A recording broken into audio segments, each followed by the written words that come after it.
The last year, Josh has been struggling, and he didn't have the same passion for playing baseball as I had watching him play baseball.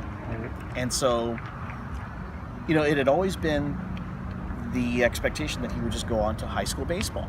And Coach Bob Gibbs, his batting coach from years ago, said, that's what we're getting him ready for. But that was my plan, but that was not necessarily Joshua's plan. About a year and a half ago, he started to struggle and thought, this is not what I want to do, and started getting more into music. So at that point, he's 12 and a half? Yes. Started to talk to me about how tired he was of going to practice, and not necessarily the practice, but just the idea of practicing baseball. Yeah. Just didn't have that passion. So I thought, okay, as a dad, here's a great player. If I'm not pushing him, if I'm not, telling him, hey, you got to keep on doing this, then I'm making a mistake. Right. So I said, well, I don't care if you're doing it. Yeah. You're doing it for me. Yeah. So you know what? Being the good son he is, he did.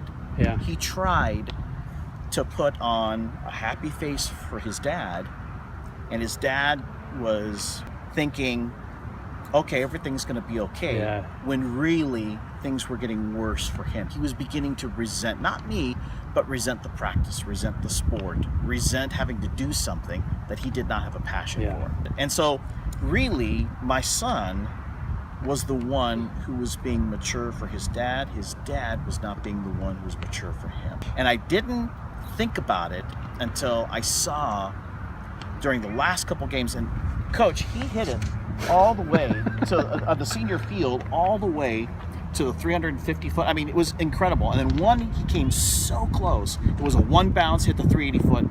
I mean, it was obvious that technically speaking, he was very proficient. But even then, he was still resenting the idea of playing the sport, and he was doing it for me. So had a heart-to-heart with him, said, Josh, if you made a decision right now to play baseball, what would it be? And within a millisecond, he said, no. I want to play my music. I want to do martial arts. I want to do other things. I don't want to do baseball anymore. My initial temptation was, no, you're doing baseball. But then I realized what my son had been doing for me. And so I said, then I'm going to allow you to make your choice. Now, the agreement was you're not going to be playing Xbox all day. You're going to do other things. And he has kept up his word. He has been doing those other things like he was busy with baseball. You think he'll come back? Now, that's a really good question, because that's what I did. Right. I quit, and then I came back to my sport when I was his age. I don't know. If he does, it's because he'll miss how good he was and what love he did have for the sport. Right. But one thing I do know, if he comes back, it's not going to be because of me. Yeah. It's going to be because of him. Yeah.